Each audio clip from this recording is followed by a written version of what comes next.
Il y a un extrait du livre, d'ailleurs, je trouve qui est très juste, qui dit « Il y a l'objet de perception qui est la vérité, et notre interprétation de cette vérité qui n'est qu'un point de vue. Un seul parmi des milliards, faut que ce soit clair. » Accord Toltec, épisode 12, partie 5. Bonjour à toi, bonsoir. Bienvenue dans le podcast chronique d'une résilience méconnue, ou encore ma quête de la pleine santé. Dans ces épisodes, je partage mon parcours d'éveil spirituel et de guérison où la libération du mal-être et des maladies chroniques s'entremêlent avec des récits d'enseignement et de voyage, formant un mélange parfois confortable, parfois un peu déconcertant. Pour moi, voyager et guérir ne font qu'un. J'ai consacré de nombreuses années à la recherche et à l'expérimentation pour transformer ma vie et retrouver enfin ma pleine santé et ma liberté.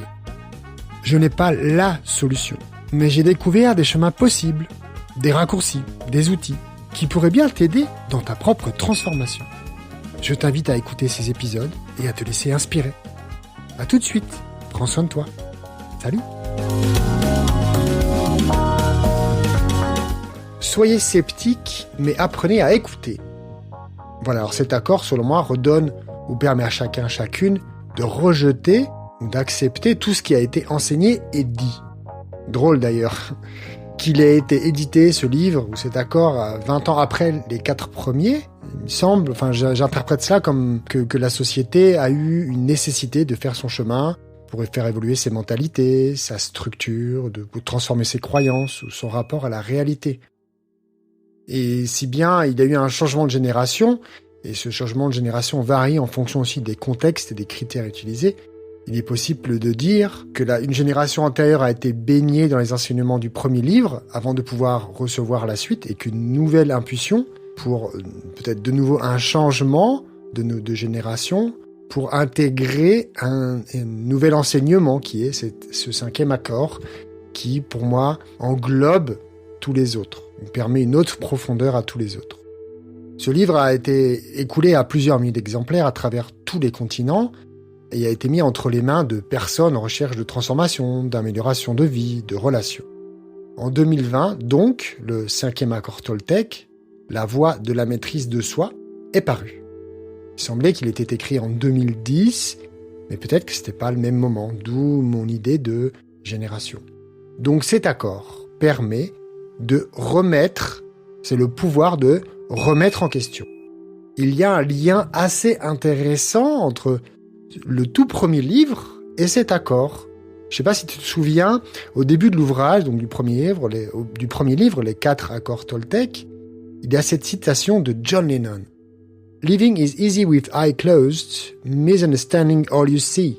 Ce qui veut dire « Il est facile de vivre les yeux fermés en interprétant de travers tout ce que l'on voit ». En tout cas, c'est la traduction qui a été faite. C'est une phrase qui est tirée directement de Strawberry Fields Forever des Beatles, qui est sorti en 1966. C'est très lié, c'est assez lié, il me semble, avec cette idée de Saint-Exupéry, très connue, qui dit « L'essentiel est invisible pour les yeux ».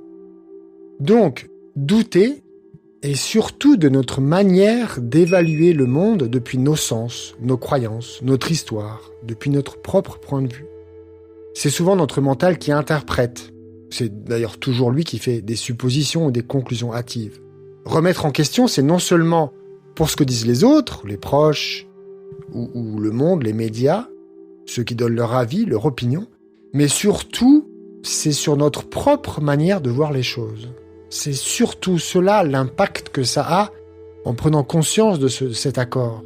C'est en lien avec ce dont je parlais dans la partie 1 de ces épisodes sur les accords Toltec, le lien ou la différence entre le réel et la réalité.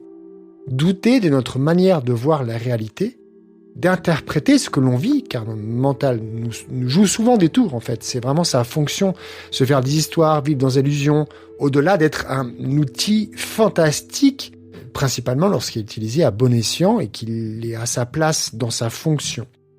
Cela veut dire, lorsqu'il est dans sa fonction, le mental, que notre intériorité, notre cœur, notre conscience supérieure, peut s'exprimer pleinement dans notre vie d'une manière spontanée, authentique, et naturellement donc que le mental sert, comme outil, à manifester depuis cette profondeur et à créer les éléments, organiser la vie, organiser les gestions de notre quotidien.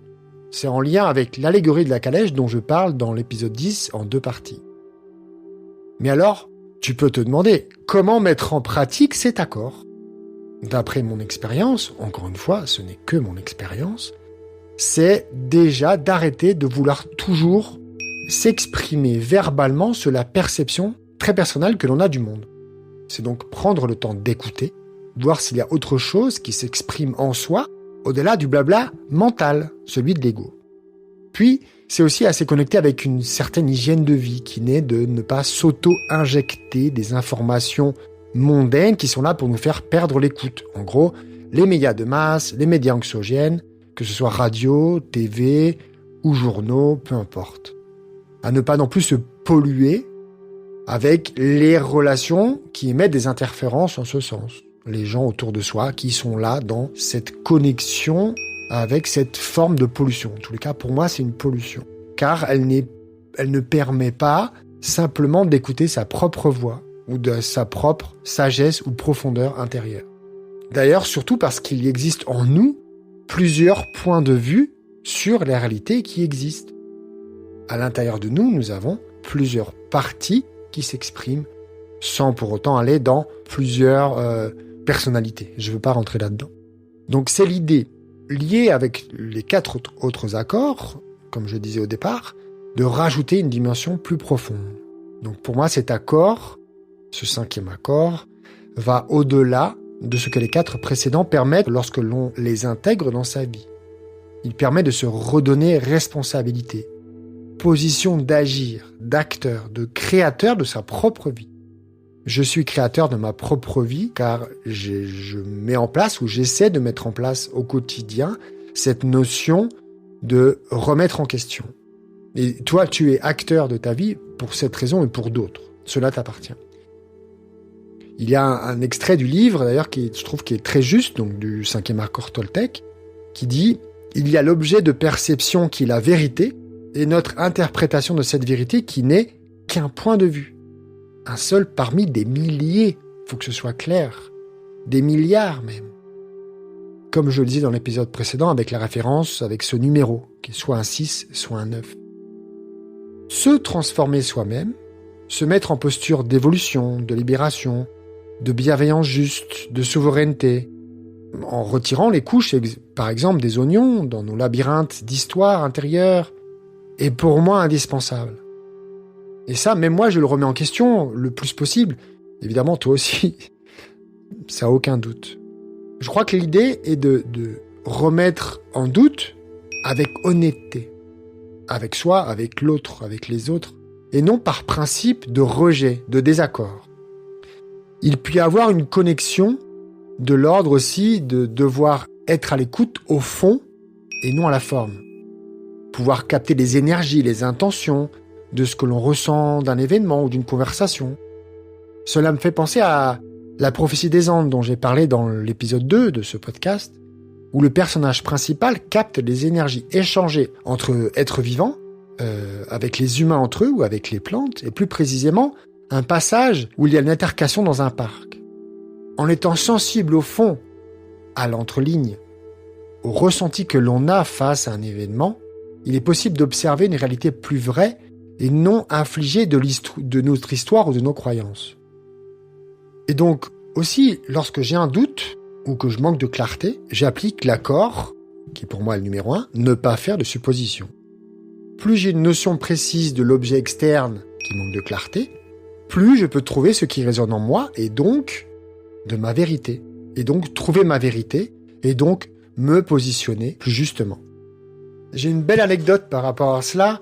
Lorsque j'étais en Thaïlande il y a quelques années, j'ai eu entre 2 orteils, au pied gauche, un champignon que j'ai de temps en temps en moment humide. Et lors d'une période de pluie assez intense, quelques semaines après, alors j'avais pas forcément fait le rapprochement, j'ai commencé à avoir le pied gonflé. Cela m'a gêné pendant plusieurs mois. J'ai fait des examens à l'hôpital, de sang, d'urine, rien à signaler. La radio non plus. Évidemment, c'est tissuaire, non osseux. J'ai bien remis en doute ce que me disaient les médecins. Vous n'avez rien, c'est qu'une ecchymose, ça passera, vous avez dû avoir un choc. Non. Je pense qu'il y a autre chose.